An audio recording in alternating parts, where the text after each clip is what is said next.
जयत्यतिबलो रामो लक्ष्मणश्च महाबलः। राजा जयति सुग्रीवो राघवेणाभिपालिता। दासोऽहं कौसलेन्द्रस्य रामस्याक्लिष्टकरणं। हनुमान् शत्रुसैन्यानां निहन्ता मारुतात्मजा। न रावणसहस्रं मे युद्धे प्रतिबलं भवेत्। शिलाभिस्तु प्रहरता पादपैश्च सहस्रशः।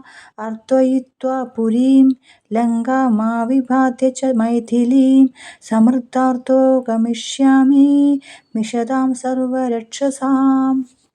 जयत्यतिबलो रामो लक्ष्मणश्च महाबलः। राजा जयति सुग्रीवो राघवेणाभिपालिता। दासोऽहं कौसलेन्द्रस्य रामस्याक्लिष्टकरणं। हनुमान् शत्रुसैन्यानां निहन्ता मारुतात्मजा। न रावणसहस्रं मे युद्धे प्रतिबलं भवेत्। शिलाभिस्तु प्रहरता पादपैश्च सहस्रशः। अर्दयित्वा पुरीं लङ्कामाविभाद्य च मैथिलीं। समृद्धार्तो गमिष्यामि मिषतां सर्वरक्षसाम्।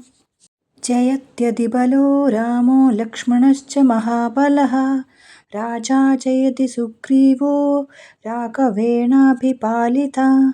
दासोऽहं कौसलेन्द्रस्य रामस्याक्लिष्टकरणं। हनुमान् शत्रुसैन्यानां निहन्ता मारुतात्मजा। न रावणसहस्रं मे युद्धे प्रतिबलं भवेत्। शिलाभिस्तु प्रहरता पादपैश्च सहस्रशः। अर्दयित्वा पुरीं लङ्कामाविभाद्य च मैथिलीं। समृद्धार्तो गमिष्यामि मिषतां सर्वरक्षसाम्। जयत्यतिबलो रामो लक्ष्मणश्च महाबलः। राजा जयति सुग्रीवो राघवेणाभिपालिता। दासोऽहं कौसलेन्द्रस्य रामस्याक्लिष्टकरणं। हनुमान् शत्रुसैन्यानां निहन्ता मारुतात्मजा। न रावणसहस्रं मे युद्धे प्रतिबलं भवेत्। शिलाभिस्तु प्रहरता पादपैश्च सहस्रशः। अर्दयित्वा पुरीं लङ्कामाविभाद्य च मैथिलीं। समृद्धार्तो गमिष्यामि मिषतां सर्वरक्षसाम्।